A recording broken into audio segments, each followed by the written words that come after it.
My name's Andy Nimmo. I'm originally from Zimbabwe in Africa. We are residents of Watts Almshouse Charities. We live in the Six Poor Travellers House in return for acting as curator of the museum. In 1579, Richard Watts, who was the Member of Parliament for Rochester, died and left money in his will for 6 rooms to be added onto the back of the house for poor travellers to stay in for one night. I'm a poor traveller myself. There's a perception that a refugee must be somebody who is not white or from an English tradition, but that's what we were. We got out with a suitcase. We had decided at independence in 1980 in Zimbabwe that we wanted to have the experience of building a new culture, a new country. It was very exciting. So we decided that we would stay on and contribute to the building of this society.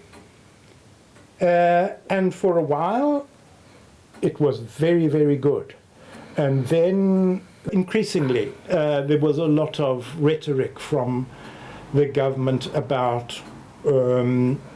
white settlers. We tolerated that antagonism for a while, but then it reached a point where the state was broke. They were desperate for foreign currency. There was no foreign currency in Zimbabwe. I had been a volunteer for SOS Kinderdorf International, that SOS Children's Villages in Zimbabwe. Most of our donor funding came from Europe in the form of foreign currency. And so we were targeted, a sort of Gestapo. They invaded my office and held me hostage for 2 days. And we thought, this is not living. I don't need to live like this anymore. They can take my house, they can take my money, but I'm not giving them my dignity. I'm keeping that. So we decided, no, that's enough.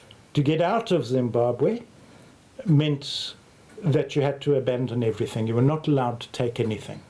So Silvia came on ahead and had to start from nothing.